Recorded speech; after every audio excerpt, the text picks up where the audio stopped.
Hi friends, welcome to Shruti story world. ఈరోజు కథ వచ్చేసి డెవిల్ హస్బెండ్ పార్ట్ 3. అర్జున్ తన ఎదురుగా నిలబడి ఉన్న అబ్బాయిల వైపు చూసి, నేను ఈ అమ్మాయిని ఇక్కడ నుండి తీసుకెళ్తున్నాను. మీకు అందరికీ ధైర్యం ఉంటే నన్ను ఆపండి. అర్జున్ మాటలు విని ఒక అతను అతని వైపు ఫాస్ట్గా పరిగెత్తుకుంటూ వచ్చి అతనిని కొట్టడానికి చేతిని పైకి ఎత్తగానే ఆ చేతిని పట్టుకొని వెనక్కి తిప్పాడు. అర్జున్ వెన్నపూసలో తన్నడం వల్ల అతనికి నొప్పి మరింతగా ఎక్కువయ్యి అరుస్తూ కింద పడిపోయాడు. అది చూసి భార్గవి చాలా భయపడుతుంది.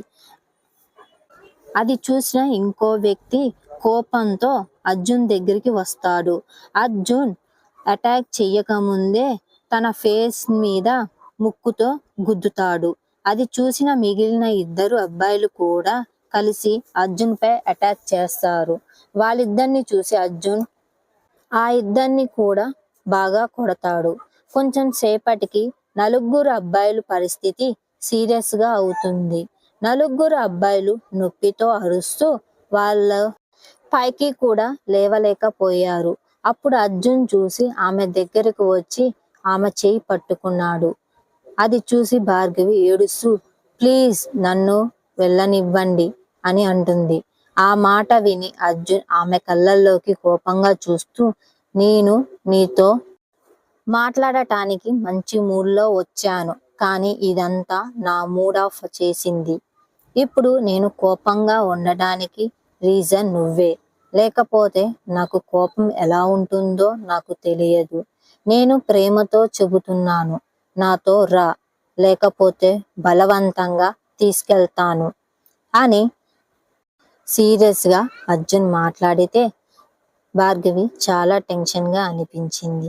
అర్జున్ భార్గవి చెయ్యి పట్టుకొని కార్ దగ్గరికి తీసుకొచ్చి కార్ ఓపెన్ చేసి కూర్చొని కళ్ళతోనే చెప్తాడు. అది చూసి భార్గవి సైలెంట్గా కారులో కూర్చుంటుంది. అర్జున్ కూడా డ్రైవింగ్ సీట్లో కూర్చొని కార్ స్టార్ట్ చేసి అక్కడి నుండి వెళ్ళిపోయాడు. లంచ్ చేసిన తరువాత వెంకట్ తన కుర్చీలో కూర్చొని తన ఫోన్ తీసుకొని అనితకి కాల్ చేస్తాడు. అనిత కాల్ చేయడానికి స్విచ్ ఆన్ చేశాడు. అప్పుడు భార్గవి మిస్డ్ కాల్ చూసి అతను భార్గవి నాకు కాల్ చేసింది అని అనుకుంటాడు. అప్పుడు భార్గవికి కాల్ చెయ్యాలి అని భార్గవికి కాల్ చేయగా భార్గవి కారులో ఉంది. అర్జున్ తనని ఎక్కడికి తీసుకెళ్తున్నా అని ఆలోచిస్తూ చాలా టెన్షన్గా ఉంటుంది. కానీ భార్గవి ఒక్కసారిగా కూడా అతని వైపు చూడలేదు. అప్పుడు ఫోన్ స్క్రీన్ మీద తన నాన్న పేరు చూస్తుంది. అర్జున్ మ్యూజిక్ ఆఫ్ చేసి భార్గవి చేతిలో నుంచి ఫోన్ తీసుకుంటాడు. భార్గవి అర్జున్ వైపు అలానే చూస్తుంది.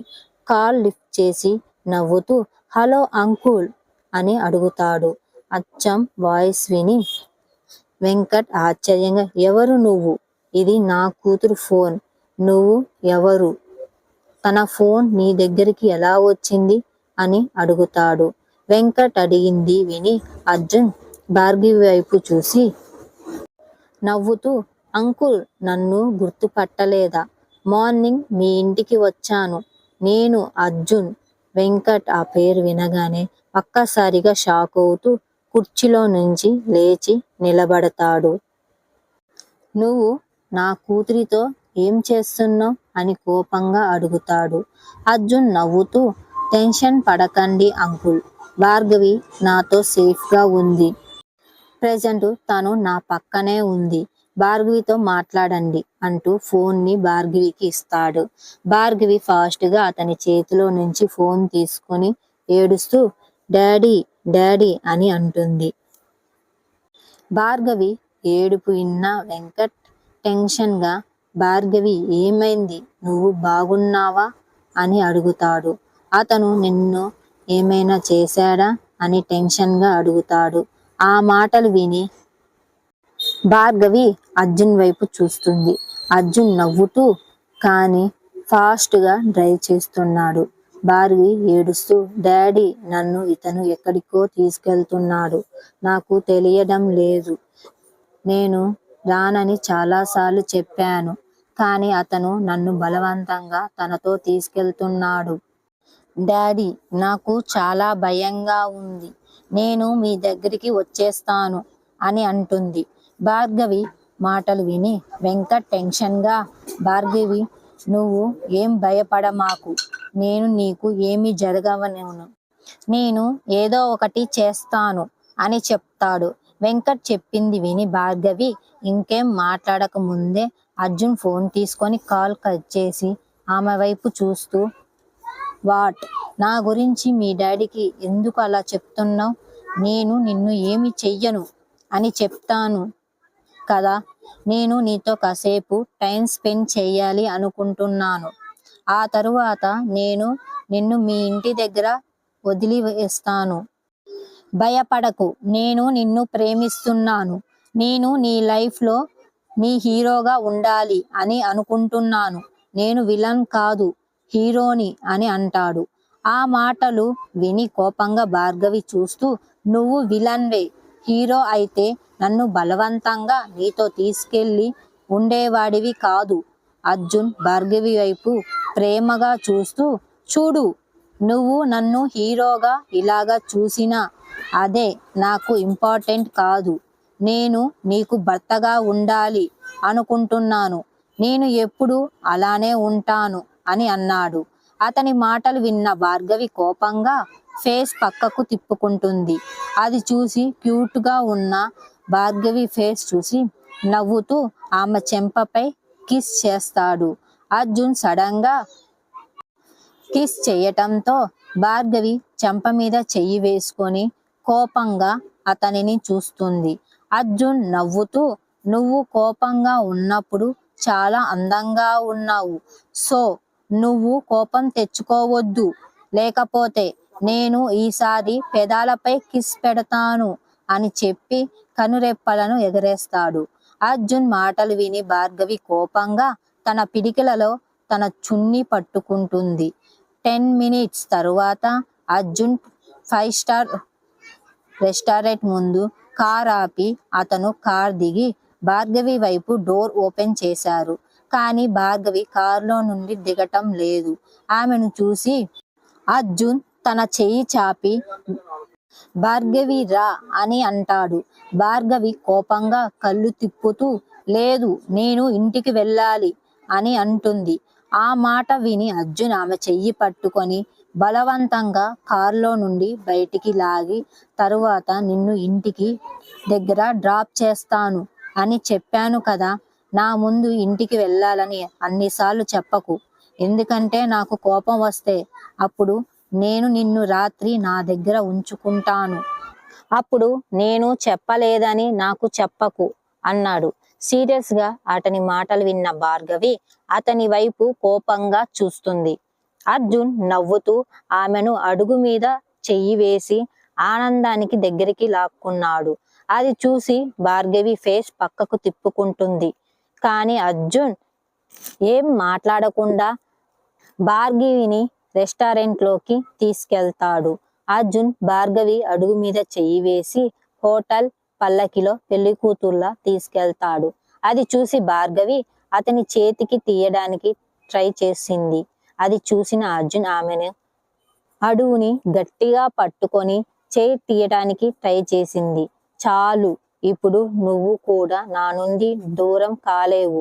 ఒక్క మాట జాగ్రత్తగా విను. నేను నిన్ను ప్రేమించిన స్టార్ట్ చేశాను. లక్కీ గర్ల్, నువ్వు ఇంకెవరి గురించి ఆలోచించకు అని కోపంగా అంటాడు. అర్జున్ చెప్పేది విన్న తరువాత భార్గవి అతని వైపు ఆశ్చర్యంగా చూస్తూ, మీకు నా మీద ఏ రైట్స్ లేవు నా మీద అని కోపంగా అంటుంది. అర్జున్ నవ్వుతూ, నేను ఏమైనా చెయ్యగలను. నేను నీతో డిన్నర్ చేయడానికి ఇక్కడికి వచ్చాను అంటూ ఆమెను రెస్టారెంట్ లోపలికి తీసుకెళ్లాడు. భార్గవి చుట్టూ చూడడం మొదలుపెట్టింది. రెస్టారెంట్ అంతా ఖాళీగా ఉంది. అక్కడ వాళ్ళిద్దరు తప్ప ఎవ్వరూ కనిపించలేడు.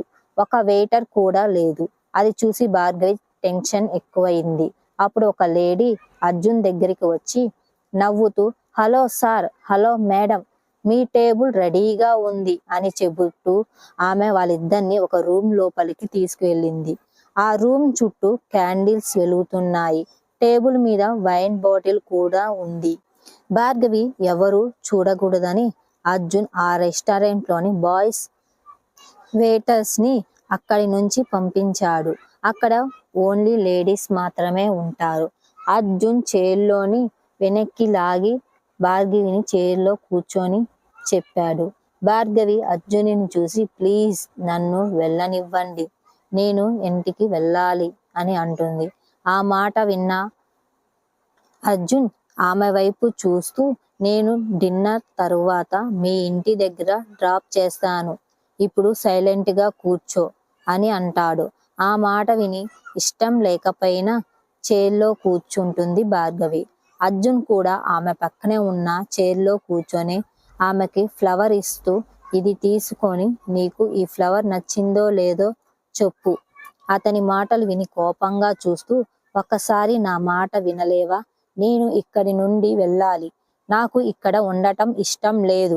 అర్జున్ కూడా ఆమె మాటలు విని కోపంగా చూస్తూ నేను కూడా నీకు చాలాసార్లు చెప్పాను, నేను ఇప్పుడే తీసుకెళ్తాను, డిన్నర్ అయ్యాక ఇంటి దగ్గర డ్రాప్ చేస్తాను అని మళ్ళీ చెప్తాడు. భార్గవి ఆ మాటలు విని లేచి నిలబడి ఆ డోర్ వైపు వెళ్తుంది. అది చూసి ఆ చైర్లో నుండి లేచి భార్గవి వెయిట్ పిలిస్తే భార్గవి ఆగలేదు. ఆమె డోర్ ఓపెన్ చేయటానికి చాలా సార్లు ట్రై చేసింది, కానీ ఓపెన్ అవ్వలేదు. అర్జున్ బయట నుండి లాక్ చేసి ఉంటారు. ఆమె ఓపెన్ చేయటానికి మళ్ళీ ట్రై చేసింది, కానీ ఓపెన్ అవ్వలేదు. భార్గవి కోపంగా వెనక్కి తిరిగి వచ్చి అర్జున్ వైపు చూస్తుంది. భార్గవి చూసి అర్జున్ని స్మైల్ ఇచ్చి ఏం జరిగింది, ఓపెన్ అవ్వలేదా అని ప్రేమతో ఓపెన్ చేయి, డోర్ ఓపెన్ అవుతుంది అని అన్నాడు. ఆ మాట విని భార్గవి కోపంగా చూస్తూ డోర్ ఓపెన్ చేయి, ఎందుకు బ్లాక్ చేశావు అని అడిగింది. అర్జున్ భార్గవి చెప్పింది విని నవ్వుతూ నేను డోర్ ఓపెన్ చేస్తాను, కానీ లంచ్ చేసిన తరువాత, ఇప్పుడు సైలెంట్ గా ఇక్కడికి వచ్చి కూర్చో, ఎందుకంటే నువ్వు లంచ్ చేయటం లేట్ చేస్తే నువ్వు ఇంటికి లేటుగా వెళ్తావు అని అన్నాడు. అతని మాటలు విని భార్గవి కోపంగా అక్కడ కూర్చుంటుంది. అది చూసి అర్జున్ నవ్వుతూ ఆమె పక్కనే కూర్చున్నాడు. అర్జున్ నవ్వుతూ ఆమె పక్కన కూర్చొని భార్గవి నాకు నీ నుండి ఒకటి కావాలి, నేనెప్పుడు ఎవరిని ఏమీ అడగలేదు, కానీ మొదటిసారి నిన్ను అడుగుతున్నాను, నేను నిన్ను ఏమడిగినా నాకు ఇస్తావా అని అడగగా అతని మాటలకి ఆశ్చర్యంగా చూస్తూ నీకు అన్నీ ఉన్నాయి, ఇప్పుడు నా నుండి నీకు ఏం కావాలి, చూడు నువ్వు అలా ఆలోచిస్తే నేను అలాంటి అమ్మాయిని కాదు, ఈ ఆలోచనను నీ మనసులో నుండి తీసేయండి అని అంటుంది. ఆ మాటలు విని అర్జున్కి చాలా కోపం వచ్చింది. ఏమనుకుంటున్నావు, ఫస్ట్ నువ్వు నా మాట జాగ్రత్తగా విను, నేను చెబుతున్నాను అర్థం చేసుకో, నేను నీ ప్రేమను అడుగుతున్నాను, నువ్వు ఎప్పుడు నా ముందు ఉండాలని నేను కోరుకుంటున్నాను, నువ్వు నన్ను వదిలేసి ఎక్కడికి వెళ్ళకూడదు, నన్ను ప్రేమించకపోయినా నువ్వు నా ముందు ఉండడమే నాకు కావాలి, నేను చూసిన తరువాత నేను చాలా హ్యాపీగా ఉన్నాను, నువ్వు నన్ను ప్రేమించకపోయినా నీపై నాకు ఎప్పుడు ప్రేమే ఉంటుంది, నా లైఫ్ అంతా నీ కోసం వెయిట్ చేయడానికి నేను రెడీ, నేను నీతో టైం కొంచెం స్పెండ్ చేయగలను, ఇదే మాత్రమే నేను నీ నుండి కోరుకునేది, నువ్వు ఎప్పుడు అర్జున్ భూషణ్లా ఉండాలని నేను కోరుకుంటున్నాను, ఇంకా నేను నీ నుండి ఏమీ ఎక్స్పెక్ట్ చెయ్యను అని అంటాడు. ఆ మాట విని భార్గవి ఒక్కసారిగా ఆశ్చర్యపోతుంది. ప్రేమగా భార్గవి కళ్ళల్లోకి చూస్తూ అతని మాటలు విని సైలెంట్ గా తల దించుకుంటుంది. భార్గవి ఏం మాట్లాడకపోవటంతో అర్జున్ భార్గవికి ఫుడ్ తినిపిస్తూ ఇప్పుడు ఇంకా ఆలోచించండి చాలు, మనం ఫుడ్ తిందామా అని అడుగుతాడు. ఆ మాటలు విని భార్గవి ఏం మాట్లాడకుండా మౌనంగా అతను ఫుడ్ పెడుతుంటే తింటుంది. అది చూసి అర్జున్ చాలా హ్యాపీగా ఫీల్ అయ్యి ప్రేమగా భార్గవికి ఫుడ్ తినిపిస్తాడు. వెంకట్ అనిత పోలీస్ స్టేషన్లో ఉన్నారు. వాళ్ళిద్దరూ చాలా టెన్షన్గా కంప్లైంట్ ఇవ్వడానికి వస్తారు. కానీ పోలీసులు తన కంప్లైంట్ రాయడానికి సిద్ధంగా లేరు. ఎందుకంటే వాళ్ళ కంప్లైంట్ రాయలేదు. అది చూసి వెంకట్ కోపంగా టేబుల్పై చేత్తో కొట్టి, నా కంప్లైంట్ రాయమని నేను చాలా సేపటి నుండి మిమ్మల్ని అడుగుతున్నాను. అర్జున్ భూషణ్ నా కూతుర్ని కిడ్నాప్ చేశాడు. అతను నా కూతుర్ని ఎక్కడికి తీసుకువెళ్ళాడు నాకు తెలియదు. మీరు నా మాట ఎందుకు వినడం లేదు అని కోపంగా అడుగుతాడు. పోలీసుల వైపు చూస్తూ. ఆ మాటలు విని పోలీస్ ఆఫీసర్ కోపంగా వెంకట్ వైపు చూస్తూ, చూడండి, మీ కోపాన్ని కంట్రోల్ చేసుకోండి. ఇది పోలీస్ స్టేషన్ అని మర్చిపోకండి. ఎవరికి తెలుసండి తీసుకెళ్లారు అంటున్నారు. మీ కూతురు తనకి నచ్చే అతనితో వెళ్ళి ఉండొచ్చుగా. 24 గంటల్లో ఆమె మీ దగ్గరికి రాకపోతే మేము కంప్లైంట్ చేస్తాము. కానీ ప్రజెంట్ ఇప్పుడు కంప్లైంట్ తీసుకోము అని అన్నాడు. పోలీస్ ఆఫీసర్ మాటలు విని వెంకట్ కోపంగా అతని కాలర్ పట్టుకొని, ఏం మాట్లాడుతున్నావు? నా కూతురు తనకి నచ్చి వెళ్తుందని చెప్తున్నావా? నా కూతురు అలా ఎప్పటికీ చెయ్యదు అని అన్నాడు. ఆ మాట విని వెంకట్ తన కాలర్ పట్టుకోవడం చూసి పోలీస్ కోపంగా వెంకట్ చేతిని కాళ్ళ నుండి విడిపించుకొని కానిస్టేబుల్ వైపు చూస్తూ, ఇతనిని ఇప్పుడే జైల్లో పెట్టండి. డ్యూటీలో ఉన్న పోలీస్ ఆఫీసర్ కాలర్ పట్టుకొని తప్పు చేశాడు అని విన్న అనిత చేతులు జోడించి, వద్దు సార్, వద్దు, నా భర్తను క్షమించండి, ప్లీజ్ అతన్ని జైల్లో పెట్టకండి అని రిక్వెస్ట్గా అడుగుతుంది. పోలీసులు అనిత వైపు చూస్తూ, నువ్వు సైలెంట్గా ఉండు, లేకపోతే నిన్ను కూడా జైల్లో పెడతాను. నువ్వు ఇక్కడి నుండి వెళ్ళిపో అంటాడు. సీరియస్గా పోలీస్ ఆఫీసర్ మాటలు విని కానిస్టేబుల్ వెంకట్ దగ్గరికి వచ్చి అతనిని జైల్లో పెడతారు. అనిత పోలీస్ స్టేషన్ నుండి బయటికి తోసేస్తారు. అది చూసి అనిత మెట్ల మీద కూర్చొని తల పట్టుకొని ఏడుస్తుంది. మాకు ఏంది ఈ పరిస్థితి అని అనుకుంటూ ఉంటుంది. భార్గవి వాళ్ళ నాన్నని పోలీస్ స్టేషన్ నుండి విడిపించుకుంటుందా లేదా నెక్స్ట్ ఎపిసోడ్లో తెలుసుకుందాం. మరిన్ని స్టోరీస్ కావాలంటే మన ఛానల్ని సబ్స్క్రైబ్ చేసుకోండి ఫ్రెండ్స్.